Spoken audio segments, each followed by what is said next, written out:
Ang simula ng misteryo ni Enoch. Sa gitna ng kasaysayan ng sangkatauhan, may isang pangalan na tila hindi binibigyang pansin, si Enoch. Hindi siya isang hari, hindi isang mandirigma, ngunit isinulat sa mga sinaunang teksto na siya ay isang taong hindi namatay. Bagkus, siya ay kinuha ng Diyos, isang lihim na hindi kailanman naipaliwanag hanggang ngayon.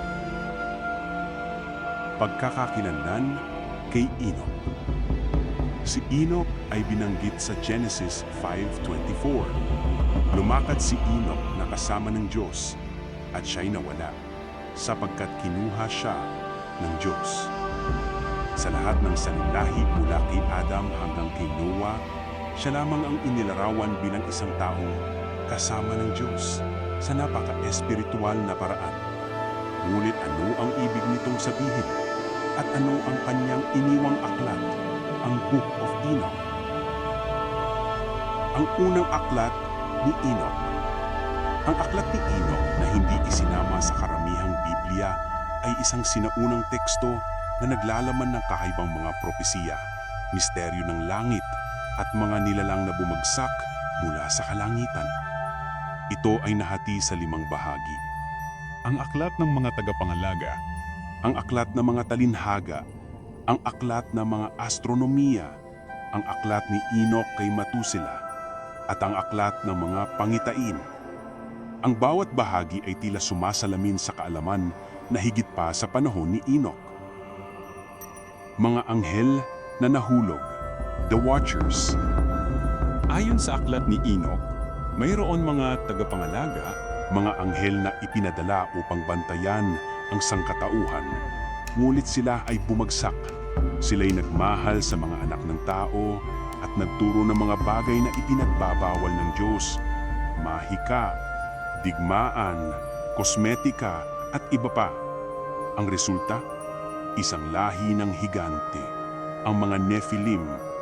Ito ang naging dahilan ng matinding galit ng Diyos at ng dakilang pagbaha. Ang pagtawag kay Enoch. Habang ang mundo ay lumulubog sa kasamaan, si Enoch ay tinawag. Sa kanyang mga panaginip, siya ay dinala ng mga anghel sa iba't ibang kalangitan. Ipinakita sa kanya ang mga lihim ng universo, kung paano gumagalaw ang mga bituin, kung paano isinulat ang kapalaran ng mga tao, at ang hinaharap ng sanlibutan. Hindi siya isang ordinaryong tao. Naging mensahero ng langit siya. Ngunit paano niya naisulat ang lahat nito? At paano siya biglang nawala sa balat ng lupa? Sa susunod na yugto, tutuklasin natin ang pag-akyat ni Enoch, kung paano siya dinala sa langit habang buhay. Isang misteryong magbabago sa iyong pananaw sa Biblia, sa langit at sa tao.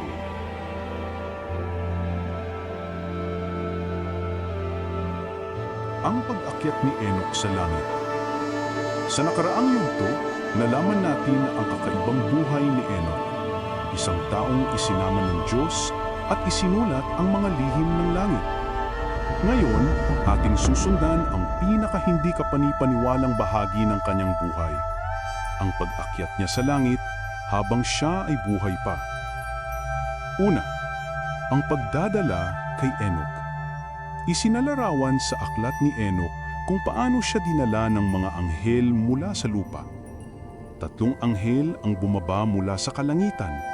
May puting kasuotan, may apoy sa kanilang mukha at may mga pakpak na nagliliwanag sa dilim. Dinala nila si Enoch sa isang paglalakbay, pataas, lampas sa mga ulap, hanggang sa unang kalangitan.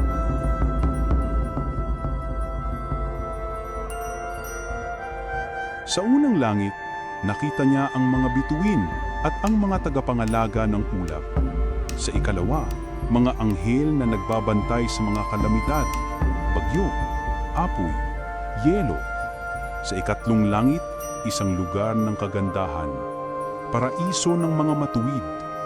Ngunit sa kabilang dako, isang madilim na kalaliman kung saan naroroon ang mga makasalanan. Dito nagsimulang mapulabog ang kalooban ni Enoch.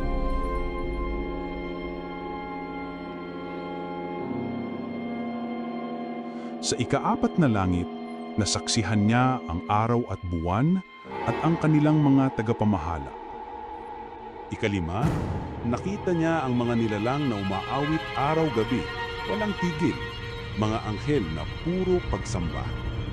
At sa ika-6 na langit, nakita niya ang mga anghel na nagre-record ng lahat ng ginagawa ng tao.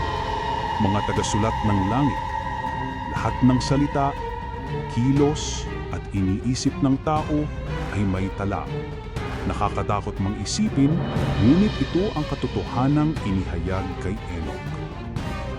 Sa ika-7 langit at ang trono ng Diyos, dinala siya sa pinakamataas na lugar na pinahihintulutang makita ng isang nilalang. Dito niya nakita ang trono ng Diyos, isang liwanag na hindi kayang titigan. May apoy at ulap na paikot-ikot, may tunog ng maraming boses. Ang mga serapin at kirubin ay nandoon, sumisigaw ng banal, banal, banal. Tumigil ang lahat at narinig ni Enoch ang tinig ng Diyos.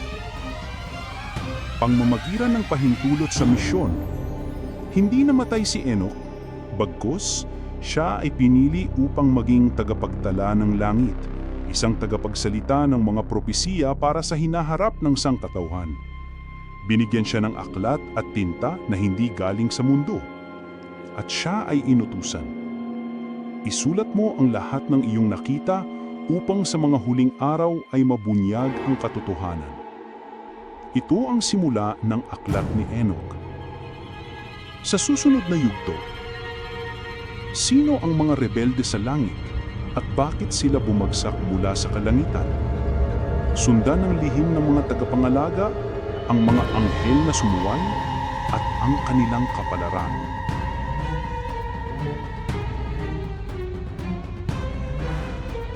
Hindi lahat ng anghel ay nanatiling tapat. Sa isang lihim na bahagi ng aklat ni Enoch, isinalaysay ang nakagugulat na revelasyon. Ang kwento ng mga anghel na bumaba sa lupa, nagmahalan sa mga anak ng tao at nagdala ng kasalanan sa mundo. Sino ang mga tagapangalaga? Ang mga tagapangalaga ay isang grupo ng 200 anghel na itinalaga upang magmasid at magbantay sa mga tao.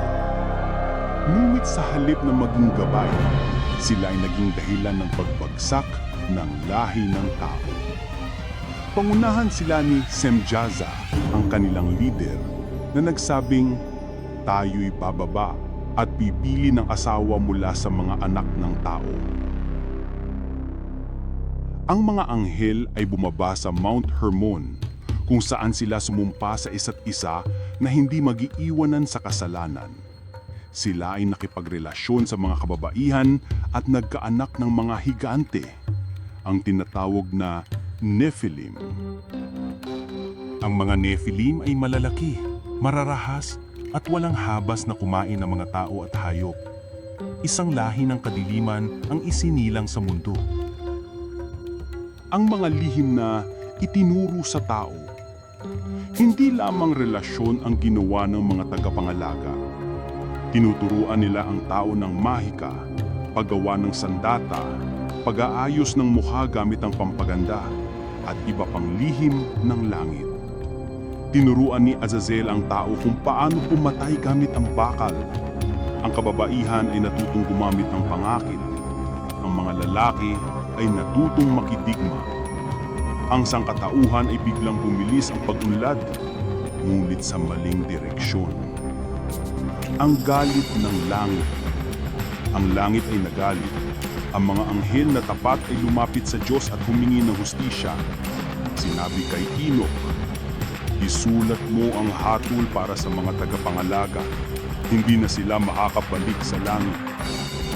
Isinugo si Arkanghel Uriel, Rafael at Gabriel upang dapin ang mga rebelde. Pagkahuli sa mga tagapangalaga, si Azazel ay tinapon sa isang madilim na bangin at tinakpan ng matigas na pato. Ang iba ay iginapos sa mga bituin at tinatakan hanggang sa araw ng paghuhukom. Ang mga Nephilim naman ay pinuksa sa pamamagitan ng dakilang baha, ang parehong baha sa panahon ni Noah. At si Enoch, siya ang naging tagapamagitan, nagsulat ng mga hatol, propesiya at babala. Ngunit ano ang mga mensaheng iniwan niya para sa huling panahon? Ang mga hula ni Enoch, mga lihim ng katapusan ng mundo. Bago tuluyang nawala si Enoch, iniwan niya ang pinakakaibang bahagi ng kanyang aklat. Mga hula ukol sa hinaharap, sa mga kaharian ng mundo at sa katapusan ng lahat ng bagay. Ito ang mga propesiyang tila isinulat para sa ating panahon. Mga panahon ng kadiliman at kasinungalingan. Sa aklat ng mga talinghaga, isinalarawan ni Enoch ang mga henerasyong lilipas, panahon ng kasamaan, kasinungalingan at pananamantala. Magkakaroon ng mga hari at pinuno na may kapangyarihan, ngunit puno ng kasakiman. Ang katotohanan ay ililibing at ang matuwid ay uusigin. Isang panahon ang darating na ang mundo ay babaliktad. Ang mabuti ay tatawaging masama at ang masama ay tatanghaling tama. Ang tao ng katuwiran. Ngunit mula sa kadiliman, isang tao ng katuwiran ang lilitaw. Isang pinili ng Diyos na magdadala ng liwanag at hustisya sa gitna ng kasamaan. Tinawag ito ni Enoch bilang ang pinili, ang darating upang hatulan ang masasama at ibalik ang kaayusan. Tila ba ito ay patungkol sa Mesiyas, ang dakilang hukom ng huling panahon? Ang mga nilalang sa likod ng daigdig. Ayon kay Enoch, may makapangyarihang nilalang na nagmamasid sa mundo, mga espiritong hindi mula sa Diyos, kundi mula sa nahulog na anghel at kanilang mga anak. Ang mga espiritu ng Nepilim ay nananatili sa mundo. Sila'y tinawag na mga espiritu ng kasamaan na gumagala sa mga tao. Ang mga ito ang dahilan ng kaguluhan, pandaraya at kahibangan ng tao. Mga palatandaan ng katapusan. Isinaad ni Enoch ang mga palatandaan ng huling panahon. Gera sa pagitan ng mga bansa. Matitinding lindol at pagbabaha. Mga bituin na malalaglag mula sa langit. At isang malakas na tinig mula sa langit na magsasabing, "Tama na." Pagkatapos nito, darating ang araw ng paghuhukom.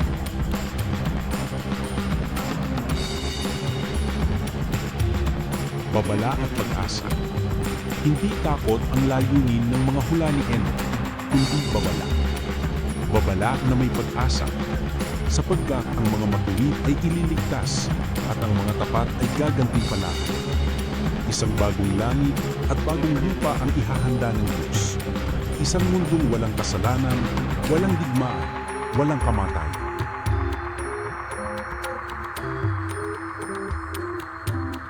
Sa aklat ni Enoch, hindi lamang niya nakita ang mga nilalang ng langit, ngunit inilarawan din niya ang estruktura, ang sistema at ang mga lihim na mekanismo ng kalangitan. Ang langit ay hindi basta isang lugar.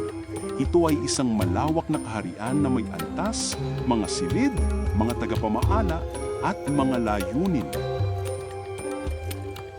7 antas ng langit. Ayon sa kanyang salaysay, may 7 langit ang nilakbay ni Enoch.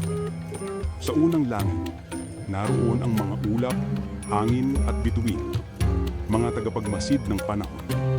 Sa ikalawa, mga tagapag-ingat ng mga kalamidad, apoy, yelo, kulong. Sa ikatlo, ang paraiso ng mga matuwid. At sa kabilang dako, ang lugar ng mga makasalanan. Sa ika-4, naroon ang mga nilalang na namamahala sa araw, buwan at panahon. Sa ika-5, ang mga anghel na laging nagdarasal at nagtutulog. Sa ika-6, ang mga tagapagsulat ng langit, nagtatala ng lahat ng gawa ng tao. At sa ika-7, ang trono ng Diyos na palilibutan ng apoy, liwanag at awit ng mga serafim. Mga nilalang sa bawat langit, Ang bawat langit ay may kani-kaniyang nilalang. Angels of the elements, na mamahala sa hangin, ulan, yelo at apoy. Archangels, na nagsisilbing tagahatid ng kalooban ng Diyos. Watcher angels, na nanatiling tapat at nakabantay sa mga kaharian ng tao. Isang organisadong sistema, parang isang kaharian na may hierarchy at tungkulin. Ang Celestial Library at mga aklat ng buhay.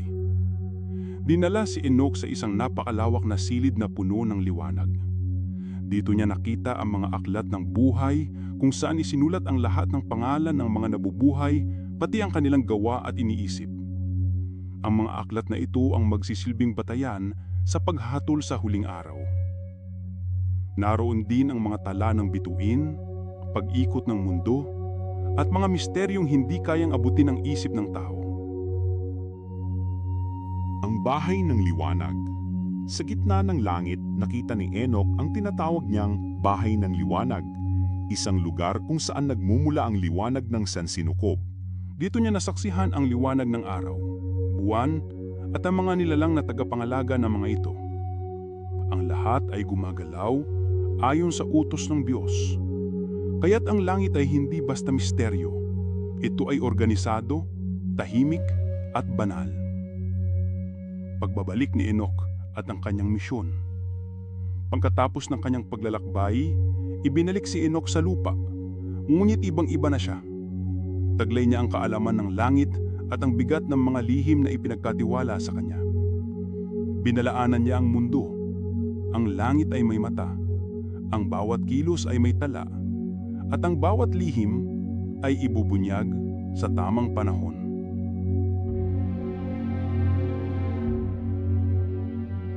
Paano nagiging anghel ang isang tao? Ayon sa mga sinaunang sulat ng mga Hudyo, si Enoch, ang taong dinala ng Diyos sa langit, ay hindi lang basta nawala. Siya ay nagbagong anyo at naging isa sa pinakamakapangyarihang nilalang sa langit, si Metatron. Sino si Metatron? Si Metatron ay hindi binanggit sa karaniwang Biblia, ngunit sa mga Jewish mystical texts at Kabala, siya ang tinatawag na The Lesser Yahweh, ang maliit na Yahweh, tagapagsalita ng Diyos, tagapagtanga ng lahat ng nangyayari, at tagapamagitan ng langit at lupa. At ayon sa mga aklat gaya ng 3 Enoch, si Metatron ay si Enoch mismo. Ang pagbabagong anyo ni Enoch, nang si Enoch ay dalhin sa ikapitong langit, isinailalim siya sa pagbabago. Ang kanyang katawan ay ginawang apoy, ang kanyang kaluluwa ay pinuspos ng karunungan, at ang kanyang pangalan ay binago. Sabi sa mga teksto, binigyan siya ng 72 pakpak at mata na kayang makita ang lahat ng nilalang. Mula noon, siya ay naging Metatron, ang tagapagsulat ng Diyos. Mga tungkulin ni Metatron sa langit. Bilang Metatron, si Enoch ay tumanggap ng mga tungkuling hindi ibinigay kahit sa ibang anghel. Siya ang tagapag-ingat ng mga lihim ng Diyos, tagapagsalita ng Diyos sa mga propeta, tagapamagitan ng langit at sangkatauhan, tagapagtala ng hatol at awa. Siya rin ang sinasabing nakipag-usap kay Moises sa burning bush ayon sa ilang tradisyon. Metatron sa panahon ng huling araw. Sa mga apokripal na hula, si Metatron ay may papel sa huling araw. Siya ang maghahayag ng hatol ng Diyos sa buong mundo. Sa tunog ng trumpeta, siya ang magsasabi, ang araw ng paghuhukom ay dumating at ang langit at lupa ay yayanig. Ang kanyang tinig ay maririnig sa 4 na sulok ng daigdig, hindi lang bilang mensahero, kundi bilang saksi, kaharagahan ng kanyang pagbabago. Ang kwento ni Enoch ay paalala na isang mortal ay maaring itaas kung siya'y matuwid. Mula sa lupa, siya ay naging nilalang ng langit. Mula sa karaniwang buhay, siya ay naging tagapag-ingat ng mga lihim ng Diyos. Siya ang tulay mula sa sangkatauhan patungo sa kalangitan. Enoch at Noah, ang lihim bago dumating ang baha. Bago bumagsak ang baha na sumira sa buong mundo, may isang taong binigyan ng babala, si Noah. Ngunit lingid sa kaalaman ng marami, ang babalang ito ay mula sa kanyang lolo, si Enoch. Ano ang mga sinabi ni Enoch kay Noah bago siya mawala? At ano ang kanyang iniwang mensahe para sa henerasyon ng pagkalipol? Ang relasyon ni Enoch at Noah. Ayon sa Book of Genesis, si Noah ay apo ni Enoch sa linya ni Methuselah. Ngunit sa aklat ni Enoch, isinalaysay na bago pa ipanganak si Noah, alam na ni Enoch ang kanyang magiging papel. Isinulat niya ang mga propesiya, ang mga babala, at ang mga sikreto ng langit upang ipamana sa susunod na henerasyon. Ang mga ito ay iniwan niya sa kanyang anak, si Methuselah, upang ipasa kay Noah. Sabi ni Enoch, magkakaroon ng dakilang baha na lilinisin ang mundo, ngunit ang lahi mo ay maliligtas. Ang hiwagang kapananakan ni Noah. Sa 1 Enoch chapter 106, isinulat ang kakaibang kwento ng kapanganakan ni Noah. Ayon sa kwento, si Noah ay may balat na kasing liwanag ng araw. Ang kanyang mga mata ay kumikislap na parang mga bituin, at sa kanyang pagsigaw, nayanig ang buong bahay. Nang nakita ito ng kanyang ama, si Lamech, siya ay natakot. Inaakala niyang ang kanyang anak ay anak ng isang anghel. Ngunit pinayapa ni Enoch ang kanyang apo. Ang batang ito ay anak ng tao. Ngunit siya ay pinili ng Diyos upang maging daan ng kaligtasan. Mga babala sa pagdating ng baha. Sa kanyang mga propesiya, malinaw na sinabi ni Enoch ang dahilan ng pagdating ng baha. Dahil sa kasalanan ng mga nahulog na anghel, dahil sa paglaganap ng kasamaan ng tao, at dahil sa pag-abuso sa kaalamang hindi para sa kanila. Sinabi ni Enoch na ang mundo ay maglalaho, ngunit hindi lahat ay mapapahamak. Ang mga matutuwid ay iingatan, at si Noah ang magiging bagong simula ng sangkatauhan. Ang kahalagahan ng kaalamanan na ipasa, bago umakyat si Enoch, iniwan niya ang mga tinatawag na heavenly tablets o celestial records, mga aklat ng kaalaman tungkol sa paggalaw ng araw at buwan, mga palatandaan sa langit, mga batas ng Diyos na kailangang sundan ng lahi ni Noah. Ang kaalamang ito ay naging gabay hindi lamang sa paggawa ng arka, kundi sa paghubog ng bagong mundo pagkatapos ng baha. Ang pamana ni Enoch sa panahon ng pagkawasak. Sa gitna ng pagkalunod ng mundo sa kasamaan, si Enoch ay naging ilaw. Ang kanyang kaalaman ay naging batong pundasyon ng kaligtasan. At sa kanyang pamana, nagsimula muli ang kwento ng sangkatauhan.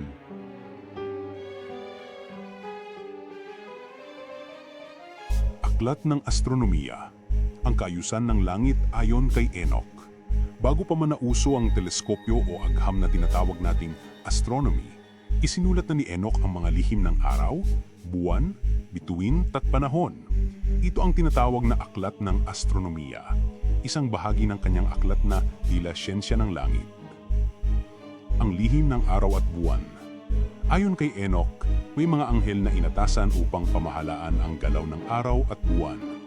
Ang araw ay lumalabas sa silangan sa pamamagitan ng Gate of Light at lumulubog sa kanluran sa Gate of Darkness. May eksaktong bilang ng araw, buwan at gabi sa bawat taon, 364 days, ayon sa kalendaryong Enochian. Ang buwan naman ay may sariling yugto ng liwanag at dilim. Ito'y lumalaki at lumiliit sa eksaktong mga araw. 40 na araw patungo sa kabuuan, 40 na araw patungo sa dilim. Gateways ng kalangitan. Sa Book of the Luminaries, isinalarawan ni Enoch ang 6 na gateways sa silangan at kanluran ng langit. Ang mga ito ang dinaraanan ng araw at buwan. Bawat buwan ay may sariling bukana. Kapag ang araw ay lumalabas sa maling bukana, iyon ay tanda ng kaguluhan sa mundo. Kaya't ayon sa kanya, ang paggalaw ng langit ay palatandaan ng panahon ng tao. Mga bituin at anghel ng langit. Isinulat din ni Enoch na bawat bituin ay may sariling anghel. Ang mga bituin ay hindi lamang ilaw, sila ay buhay, may gampanin at sinusunod ang utos ng may likha. Kapag ang isang bituin ay lumilihis sa landas nito, ito ay simbolo ng pagbagsak. gaya ng mga nahulog na anghel, tinatawag itong wandering stars. Sila hindi lang pisikal na bagay, sila ay espiritual na nilalang din. Kalendaryo ni Enoch at mga panahon. Ang kalendaryo ni Enoch ay may 4 na season. Bawat isa ay may 91 days. Kabuuan, 364 days, isang perpektong bilog. Ayon sa kanya, ang paggamit ng maling kalendaryo ay dahilan ng pagkalimot sa tunay na kapistahan ng Diyos. Ang buwan at araw ay itinakda upang magsilbing panukat ng panahon. At kapag ito'y nilimot, ang tao ay naliligaw. Ang mensahe ng kaayusan. Ang aklat ng astronomiya ay hindi lamang tungkol sa kalangitan. Ito ay tungkol sa kaayusan. Ang Diyos ay hindi Diyos ng kaguluhan, kundi ng sistema at pagkakasunod-sunod. Ang mensahe ni Enoch, ang tumitingin sa langit ay hindi lamang nakakakita ng bituin, kundi ng disenyo ng may likha. Isang disenyo na may layunin, may direksyon, at may katapusan. Langit, impyerno, at ang kaluluwa ng tao. Pananaw ni Enoch sa buhay pagkatapos ng kamatayan. Ano ang mangyayari sa kaluluwa ng tao kapag siya'y namatay? Ayon kay Enoch, ang buhay ay hindi nagtatapos sa huling hininga. Sa kanyang mga pangitain, nakita niya ang kalagayan ng mga kaluluwa, ang mga lugar ng liwanag, at ang mga lugar naman ng kadiliman. Ang lugar ng mga kaluluwa. Sa Book of Enoch, isinalarawan niya ang isang napakalawak na lambak sa ilalim ng mundo. Ang lugar kung saan dinadala ang mga kaluluwa matapos mamatay. Ito ay may 4 na bahagi. Para sa matuwid at malilinis, mapayapa, puno ng liwanag. Para sa mga makasalanan na hindi pa inahatulan, madilim, malamig, ngunit hindi pa pinapahirapan. Para sa mga masasama na may matinding kasalanan, lugar ng apoy at paghihirap. Para naman sa mga umaasa, ngunit namatay sa kamangmangan, isang lugar ng pag-aantay. Tinawag niya itong Sheol, ang pansamantalang tahanan ng mga kaluluwa. Ang mga anghel ng hatol at kaganapan. Ayon sa kanyang mga bisyon, ang bawat kaluluwa ay binabantayan ng mga anghel ng hatol. Isinusulat nila ang gawa ng bawat tao sa aklat ng buhay. Sa tamang panahon, sa huling araw, ang lahat ng kaluluwa ay muling babangon upang hatulan. Sabi ni Enoch, walang lihim na di malalaman, walang gawa na di pagbabayaran. Ang langit para sa mga matuwid. Ang mga matuwid ay ilalagay sa isang bagong paraiso, isang lugar kung saan walang sakit, walang luha, walang kamatayan. Doon ay makakasama nila ang mga anghel at malalapit sila sa presensya ng Diyos. Naroon ang Tree of Life na ang bungas inagbibigay ng walang hanggang lakas. Isang mundong muling itinayo para sa mga pinili. Ang lugar ng parusa. Ngunit para sa mga tumalikod sa katuwiran, may inihandang lugar ng apoy at dilim, ang tinatawag na Abyss o isang kailalimang bangin na puno ng apoy at iyak. Naroon ang mga masasamang espiritu, ang mga nahulog na anghel at ang mga kaluluwa na hindi nagsisi. Ang kanilang hatol ay walang hanggan. Ang babala at paanyaya. Ang layunin ni Enoch ay hindi lamang magbabala, kundi magpaalala na ang kaluluwa ng tao ay mahalaga at na bawat buhay ay may patutunguhan, bawat desisyon ay may epekto sa kabilang buhay. Sa mga huling linya ng kanyang aklat, isinulat niya, mapalad ang mga mamamatay sa katuwiran, sapagkat sila ay mamumuhay magpakailanman. Bakit nawala ang aklat ni Enoch? Ang kasaysayan ng pagkakait sa isang banal na aklat. Isang aklat na puno ng kaalaman, propesiya at kababalaghan. Isang aklat na binanggit sa Biblia, ngingit hindi isinama sa mga sagradong kasulatan. Bakit nawala ang aklat ni Enoch? At sino ang may dahilan sa likod ng kanyang pagkawala? Enoch sa Biblia.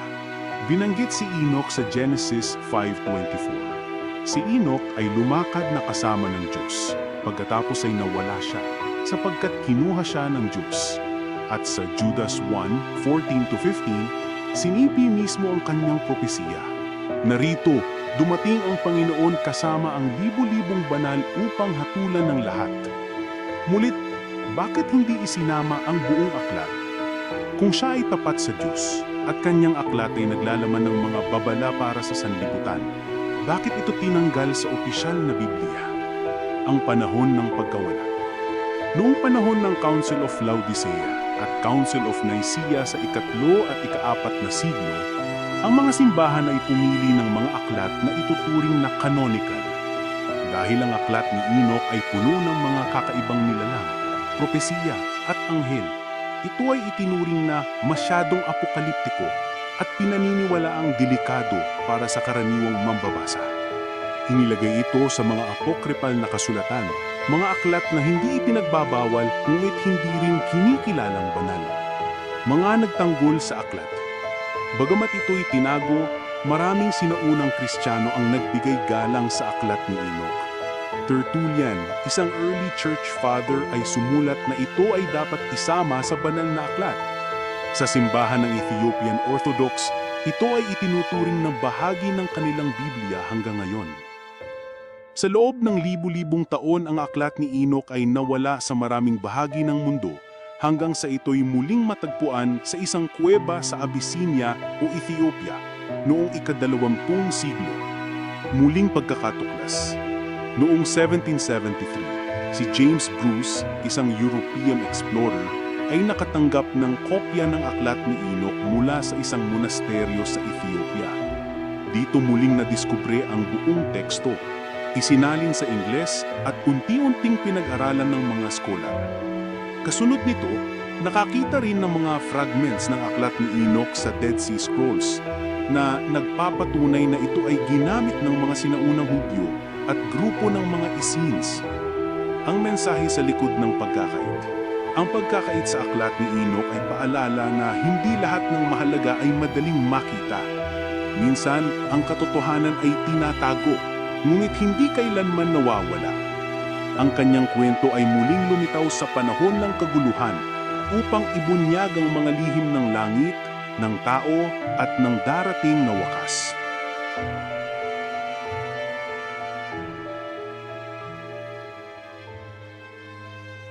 Ang huling propesiya ni Enoch, ang pagdating ng anak ng tao at ang araw ng paghuhukom. Sa dulo ng kanyang aklat, isinulat ni Enoch ang huling mga pangitain, mga tanawing hindi kayang ilarawan ng karaniwang isipan. Isang nilalang na darating upang hatulan ang mundo. Siya ang tinawag na anak ng tao. Ang anak ng tao ay isang misteryosong figura sa aklat ni Enoch. Siya ay hindi ordinaryo. Siya ay pinili bago panilikha ang mundo. Umuupo sa tabi ng Diyos. Makapangyarihan, gulit mapagpakumbaba. Tagapagtanggol ng mga matuwid at hukom ng masasama. Marami ang naniniwala ito ay isang propesiya tungkol sa Mesiyas, isang paunang anino ng pagdating ni Jesus. Ang mga palatandaan ng wakas. Ayon kay Enoch, bago dumating ang anak ng tao, may mga palatandaan sa kalangitan at lupa. Ang mga bituin ay lilihis sa kanilang landas. Magkakaroon ng mga lindol, baha at kaguluhan. Ang mga hari ng mundo ay mag-aaway at babagsak. Lilitaw ang mga huwad na guro at bulaang propeta. Ngunit sa gitna ng kadiliman, may lalabas na liwanag. Ang araw ng paghuhukom. Ang anak ng tao ay darating sa ulap, dala ang hukbo ng langit. Lahat ng kaluluwa, buhay man o patay, ay tatayo sa harap ng trono. Ang mga matuwid ay gagantimpalaan ng buhay na walang hanggan. Ang mga masasama ay parurusahan ayon sa kanilang gawa. Sabi sa 1 Enoch 62, 2-3, ang mga hari at makapangyarihan ay maglalaho sa harap ng kanyang mukha at ang mga matuwid ay magniningning na parang liwanag ng araw. Ang bagong daigdig. Pagkatapos ng paghuhukom, isang bagong mundo ang dilitaw, isang lupaing puno ng kapayapaan, katarungan at katuwiran. Wala ng luha, sakit o digmaan. Ang mga tao ay mabubuhay na kasama ang Diyos at ang anak ng tao. Ito ang bagong Eden, ang panunumbalikan ng lahat ng nasira. Ang huling mensahe ni Enoch. Sa pagtatapos ng kanyang aklat, iniwan ni Enoch ang mga salitang ito. Mapalad ang mga sumusunod sa kalooban ng Diyos, sila'y mamumuhay sa liwanag at hindi sila kailanman matatakot. Ang aklat ni Enoch ay hindi lamang aklat ng misteryo. Ito ay aklat ng babala, ng pag-asa at ng katiyakang ang kabutihan ay magtatagumpay. Ngayon na ibunyag ang kanyang kwento, ikaw na ang bahalang pumili. Mananatili ka ba sa dilim ng mundo o nalakad ka sa liwanag ng katotohanan?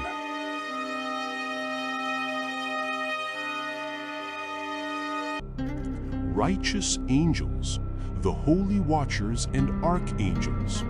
Ito ang mga anghel na nananatuling tapat sa Diyos. Sila ang tagapagbantay ng sangkatauhan, tagapaghatid ng mensahe, at tagapagparusa sa mga nahulog na anghel. Una, Uriel. Kahulugan ng pangalan, ang Diyos ang aking liwanag. Gampanin, anghel ng mundo at impyerno, Tartarus, nagbabala kay Noe tungkol sa darating na baha. Katangian, tagapagpahayag ng mga hiwaga at propesiya, gabay ni Enoch sa langit. Pangalawa, Raphael. Kahulugan ng pangalan, ang Diyos ay nagpapagaling. Gampanin, tagapagpagaling ng lupa, nagbihag kay Azazel. Katangian, mapagpagaling, maawain, at tagapanauli ng kaayusan. Pangatlo, Raguel o Raquel. Kahulugan ng pangalan, kaibigan ng Diyos. Gampanin, tagapagparusa sa mga nahulog na anghel, tagabantay ng pagkakaisa sa langit. Katangian, makatarungan at tagapanpanatili ng kaayusan. Pang-apat, Michael. Kahulugan ng pangalan, sino ang tulad ng Diyos? Gampanin, pinuno ng hukbo ng Diyos, tagapagtanggol ng mga matuwid. Katangian, matapang, malakas, at tapat kay Yahweh. Panglima, Sariel, Sarakil, or Suriel. Kahulugan ng pangalan, utos ng Diyos.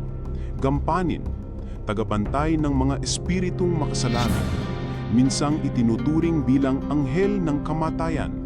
Katangian, tahimik, malalim ang pag-unawa sa kasalanan. Pang-anim, Gabriel. Kahulugan ng pangalan, ang Diyos ang aking lakas. Gampanin, tagapagpahayag ng mga mahahalagang mensahe, pumatay sa mga Nephilim. Katangian, malakas ang kalooban, tagapagsiwala ng kalooban ng Diyos. The Grigori or Watchers. Sila ay mga anghel na lumabag sa utos ng Diyos, bumaba sa lupa, nakipagtalik sa mga kababaihan, at nagturo ng bawal na karunungan sa sangkatauhan. Una, Simjaza o Shimihaza, leader. Gampanin, leader ng 200 nahulog na anghel. Kasalanan, nagturo ng salamangka at mahika. Katangian, mapang-akit, matalino, pasimuno ng pag-aaklas. Pangalawa, Azazel. Gampanin, nagturo ng paggawa ng armas, alahas, at panlinlinlang. Kasalanan, karangyaan, karahasan, at kagandahan para sa tukso. Parusa, ikinadena sa kadiliman hanggang sa araw ng paghuhukom. Katangian, mapag-imbot, karahasan, at mapanlinlang. Pangatlo, Armoros. Kasalanan, nagturo ng mga orasyon at pagbibigay bisa sa sumpa. Pang-apat, Barakil. Kasalanan, nagturo ng kaalaman sa kidlat at kulog. Panglima, Kokabiel o Kokabiil. Kasalanan, nagturo ng mga konstelasyon at bituin. Pang-anim, Penumiu. Kasalanan, nagturo ng pagsusulat, panlilinlang, at huwad na kaalaman. Pang-pito, Gadriel. Kasalanan, nagligaw kay Eva, nagturo ng pagpatay at armas. Katangian, mapanganib, tuso, at tagasira ng buhay. Pang-walo, Tamil o Kasdeja. kasalanan, nagturo ng demonyo, abortion at lason. Pangsyam, Batariel, Chazakiel, Sariel, hindi mapagkaman ng sabanal, kasalanan, astrolohiya, at iba pang kaalaman na hindi pinahintulutan.